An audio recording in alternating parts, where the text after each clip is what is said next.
Christmas Eve is supposed to be safe. Warm lights, quiet streets, families indoors. That's what makes this story disturbing, because this didn't happen in the middle of nowhere. It happened in a normal town on Christmas Eve to people who thought they were not alone. In December 2008, emergency services in a small European town received a phone call at exactly 11:58 p.m. The operator answered, but no one spoke. At first, it sounded like a pocket dial. Soft static, distant noise, then breathing, slow, controlled. The operator asked, "Emergency services, how can I help you?" No response, but the line stayed open. In the background, faint Christmas music could be heard, a carol playing softly. Then, a woman whispered something so quietly that the operator had to replay the recording later to confirm it. She said, "He's standing behind the tree." The call disconnected. Police traced the number immediately. The address belonged to a small family home, decorated for Christmas, according to neighbors. Officers arrived within minutes. The front door was unlocked. Lights were on. The Christmas tree was still glowing, but the house was silent. Inside, they found no signs of forced entry, no struggle, no blood. The dinner table was set for 3 people, plates still warm, and the television was on, paused mid-scene. But the family was gone. Parents and their 8-year-old daughter vanished. No footprints in the snow outside, no car missing, and no evidence that anyone had left the house after that call. Investigators reviewed the audio again. That's when they noticed something they missed the first time. Just before the woman whispered, there was a sound, a soft rustle, like pine needles moving, as if someone had shifted behind the Christmas tree. At first, investigators treated it as a possible family disappearance. No broken locks, no signs of violence, nothing stolen, but something felt wrong. The emergency call was analyzed frame by frame, and that's when a technician noticed something unsettling. The breathing on the line was not coming from the woman. There were 2 breathing patterns, one shallow and tense, the other slow, steady, close to the microphone, as if someone else was standing right beside the phone. The Christmas music in the background was traced next. It wasn't coming from the television. It was coming from a music box, the kind placed under Christmas trees. Investigators searched the living room again. Under the tree, they found the box, still open, still playing, but there was something else. The lower branches of the tree were bent outward, not broken, pressed aside, as if someone had been standing inside the tree space, using it as cover. Neighbors were questioned again. That's when an elderly woman from across the street mentioned something strange. She said that around 11:40 p.m., she saw the Christmas lights in the house flicker. Then she saw a shadow move, not near the windows, but inside the tree itself. She assumed it was a reflection. She didn't call anyone. Why would she? It was Christmas Eve. Police checked phone records. The emergency call did not originate from the house phone. It came from a mobile device. But no mobile phones were found inside the house. And here's the detail that changed the case entirely. The call was routed through a local cell tower that had been offline for maintenance that night. Officially, it shouldn't have worked, which means the call should not have gone through. Yet it did.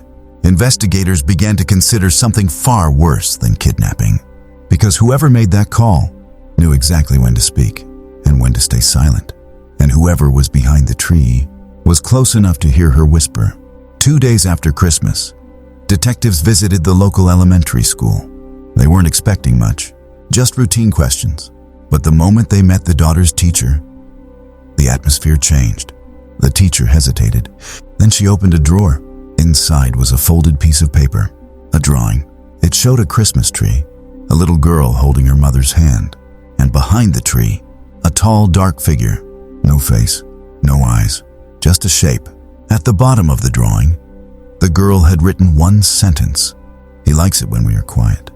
The teacher explained that the drawing was made 1 week before Christmas, when she asked the girl who he was. The child answered calmly, "He lives in the tree at night." The teacher thought it was imagination, a child's holiday fantasy.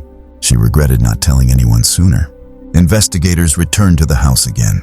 This time, they brought specialists. Thermal scans showed something disturbing. The temperature behind the tree was consistently lower than the rest of the room, not by much, but enough to suggest prolonged presence, as if someone or something had been standing there regularly.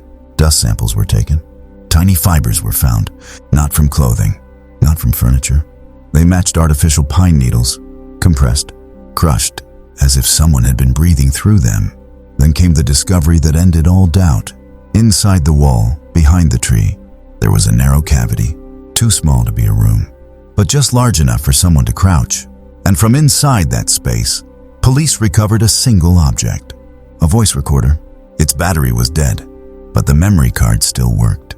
The last recorded file was time-stamped 11:58 p.m., Christmas Eve.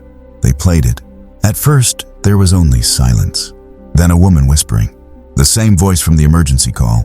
But this time, she wasn't asking for help. She was pleading, "Please, my child is here." Then another sound, slow breathing, right next to the microphone. And finally, a voice that did not belong to her. Low, controlled, almost gentle. It said only one thing: she knows how to stay quiet. The recording cut off. No further evidence was found. No fingerprints, no DNA, no forced entry. The case was officially marked as unsolved. But one officer requested the Christmas tree be removed. As it was carried outside, pine needles fell to the floor, and beneath them were footprints, adult-sized, leading from the tree toward the bedrooms. 1 week after the case was closed, a neighbor finally spoke. She was an elderly woman who lived across the street. She had refused interviews before, but after Christmas, she couldn't sleep anymore. She told the police that on Christmas Eve, around midnight, she was awake. She always stayed awake on that night, because every year, she said, something strange happened. From her window, she could see the family's living room. The lights were off. Only the glow of the Christmas tree was visible. She noticed movement, a shadow, tall, standing unnaturally still behind the tree. At first, she thought it was the father, but then the shadow moved, not like a person walking. It leaned forward, slowly, as if unfolding itself. She saw a small figure approach the tree, a child, the little girl. The shadow bent down, and the tree lights flickered, one by one, until only a single bulb remained lit. The neighbor said she heard no screams, no struggle, only silence. The next morning, she assumed everything was normal, until the ambulances arrived. Police searched old records. What they found was buried deep. 12 years earlier, another family had lived in that same house. Same layout, same living room, same corner. They also had a daughter. She disappeared on Christmas Eve. No body, no suspect. But the mother survived. And during her interview, she said something chilling. She told investigators, "My daughter liked to talk to someone in the tree." The case notes showed something else. The previous family had reported scratching sounds inside the walls every December. Always near the living room, always at night, always stopping after Christmas. The house was eventually sold. No one connected the cases until now. The tree from the recent case was destroyed, burned. But even after that, neighbors reported hearing faint breathing sounds from inside the walls every winter. Builders inspected the structure. They found nothing. No cavities, no tunnels, nothing that should make noise, except old nail marks, deep, as if someone had been holding themselves inside the walls, waiting. The final detail came from the daughter's diary, found weeks later in a school locker. Only one page was written. It said, "Mom says Santa watches bad kids, but he's not Santa. He doesn't bring gifts, he waits, and he likes it when we don't scream." After that discovery, the house was abandoned. No one lives there now. But every December, people passing by notice something strange. Through the window, a faint glow, as if a Christmas tree is still standing inside, decorated, lit, waiting. And if you stop and stay quiet, you might hear breathing, very close. Christmas Eve is supposed to be loud. Music, laughter, church bells ringing at midnight. But in a small European town near the mountains, there was one Christmas when the bells rang. Even though no one pulled the rope, the town was old, centuries old, and at its center stood a stone church that locals avoided after dark, not because of superstition, but because of records. According to church logs, The bells were never rung after midnight, not since 1897. That year, on Christmas Eve, the bell ringer never came home. His body was found days later inside the bell tower. No injuries, no blood, just his face frozen in terror. And after that night, the town made a rule: no one rings the bells after midnight, ever. Fast forward to December, many years later. A young couple moved into the town. They didn't know the history. They only knew the house was cheap, too cheap. Their bedroom window faced the church. On Christmas Eve, just minutes after midnight, they heard it. One bell, and then another, slow, heavy, echoing through the snow-covered streets. The woman checked the time, 12:07 a.m. She assumed it was tradition, but her husband noticed something strange. There was no light in the bell tower, no movement. Yet the bells continued, exactly 13 times. The sound stopped abruptly, and then the church door creaked open on its own. The couple watched as a dark figure stepped out, not running, not walking, dragging, as if its feet didn't fully touch the ground. The figure stopped in the middle of the courtyard, looked up toward the bell tower, and then turned its head directly toward their window. Even from that distance, the woman was certain of one thing. The face was familiar. She had seen it before, in a photograph, earlier that day, hanging inside the church. The next morning, the woman returned to the church alone. She told herself it was curiosity, but deep down, she knew it was recognition. Inside the church, the air felt wrong, cold, not winter cold, older than that. Candles were lit near the altar, but none near the bell tower stairs. She walked toward the wall where old photographs were displayed, black and white, faded, each one labeled with a name and a date. Bell ringers, decades of them. Then she saw the photo she couldn't forget. A man standing beside the bell rope, tall, hollow eyes, his name written beneath the frame, in Matthias K. 1897. Her hands began to shake. The face in the photograph was identical to the figure she saw the night before. Same sunken cheeks, same uneven posture, same expression of quiet fear. The priest noticed her staring. He asked her softly if she was feeling unwell. She asked him one question: why do the bells ring after midnight? The priest didn't answer immediately. Instead, he locked the church doors. Then he told her something the town never said out loud. In 1897, the bell ringer didn't die from an accident. He died during a ritual performed only once, on Christmas Eve. According to church records, the town believed that something followed the bells, something that came closer every winter. The bells weren't meant to call people to prayer. They were meant to keep something away. But on that night in 1897, Matthias rang the bells too late, after midnight, and whatever listened, answered. The ritual required silence after the final bell, absolute silence. No footsteps, no prayers, no screams. But Matthias broke the rule. He screamed, and the sound echoed through the tower. When they found him, his mouth was open, but his vocal cords were torn, as if something had reached inside him. The priest said the bells must be rung 13 times, no more, no less. If the count is wrong, the thing doesn't leave. The priest looked at her carefully. "Did you hear 13 bells?" he asked. She nodded. The priest exhaled slowly. "Then it's not gone," he whispered. That night, the woman checked her window again. The church was dark. No bells, no movement.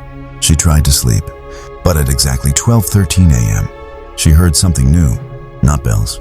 Footsteps, inside the bell tower, climbing. Slowly, one step at a time. The footsteps stopped, right above the bell chamber. The woman sat frozen in bed, staring at the ceiling. She could hear breathing now, not rushed, not angry, patient, as if whatever was climbing the tower knew she was listening. Her husband slept beside her, peaceful, unaware. She reached for him. The moment her fingers touched his arm, the bells rang, once. Sharp, close, not echoing through town, but inside her head. She covered her ears. The sound didn't stop. It multiplied, layer upon layer, like metal being struck underwater. Then silence. Complete, heavy. She realized something terrifying. The footsteps were no longer above the bells. They were descending. The priest's words returned to her mind. If someone watches the tower after the 13th bell, the watcher becomes part of the ritual. The bedroom door creaked open. just slightly. Enough to let the hallway light spill in. A shadow stretched across the floor, longer than any human body. It paused, as if deciding. She squeezed her eyes shut, held her breath. Silence was the rule. She remembered that. No movement, no sound, no prayer. Something entered the room. She felt it. The air compressed. The temperature dropped. And then a whisper, not in her ears, inside her chest. Count. She didn't know what to count. Seconds, breaths, heartbeats. Her heart betrayed her. It raced. The whisper came again. Closer. A count, or I will. The bed dipped, as if someone sat at the foot. She opened her eyes and saw him. Matthias, but not as a man. His body was bent unnaturally, like it had been folded and unfolded too many times. His mouth was open, wider than possible, but no scream came out. Inside his throat were bells, small, rusty, embedded into flesh. He lifted one hand. His fingers were wrapped in old rope.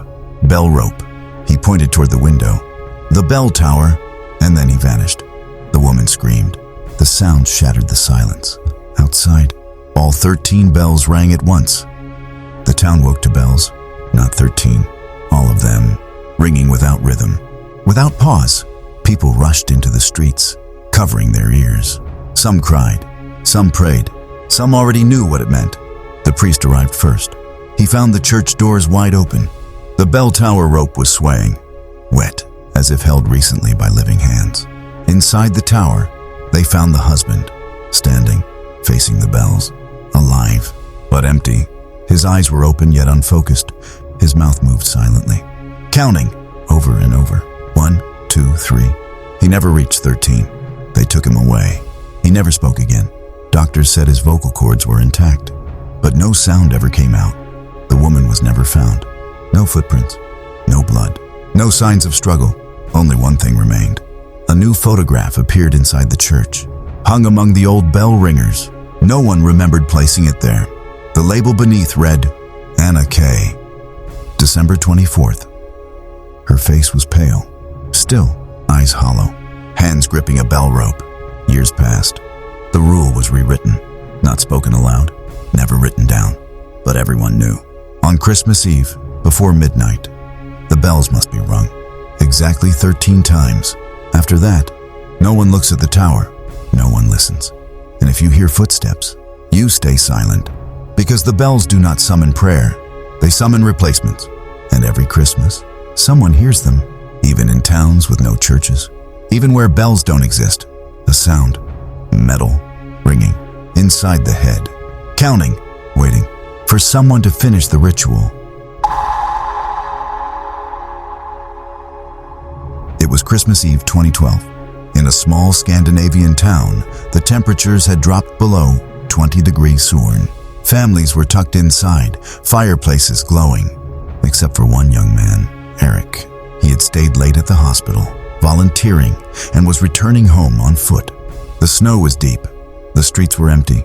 The only sound was the crunch of his boots. As he approached his apartment building, he noticed something strange. A window on the top floor, his own, was frosted from the inside, but the heat in the apartment should have prevented frost. He frowned. No one else lived there. He climbed the stairs carefully. The hallway was silent, too silent. When he reached his door, he found it slightly ajar. Inside, the apartment was immaculate. Nothing disturbed, no sign of a break-in. Yet the living room light was on, flickering softly. Eric stepped closer, and then he saw it. A shadow on the frosted window. Not outside, inside. It was human-shaped, pressed against the glass.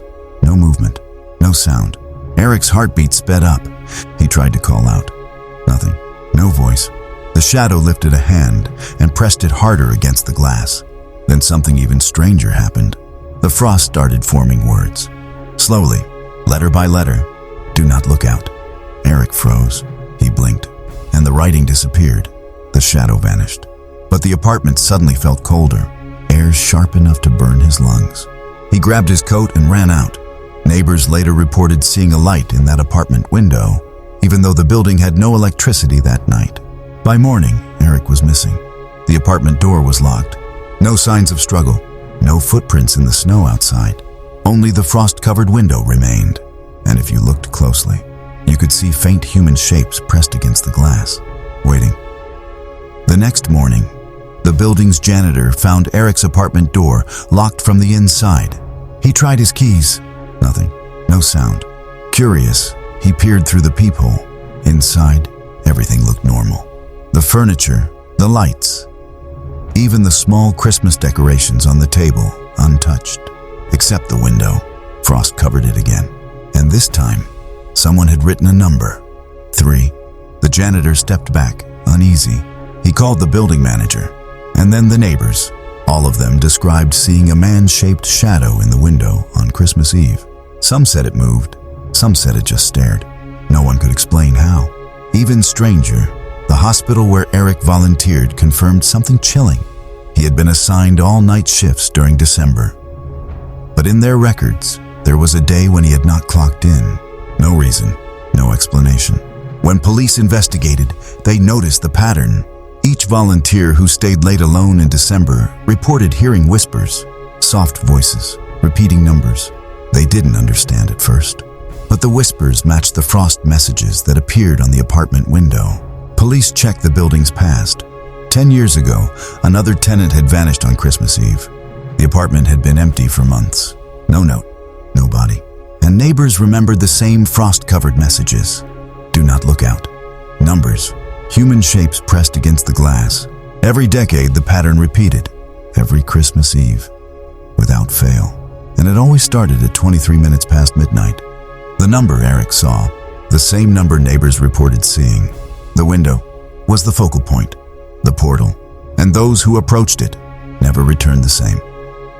Investigators dug into records of the previous tenant who vanished 10 years ago.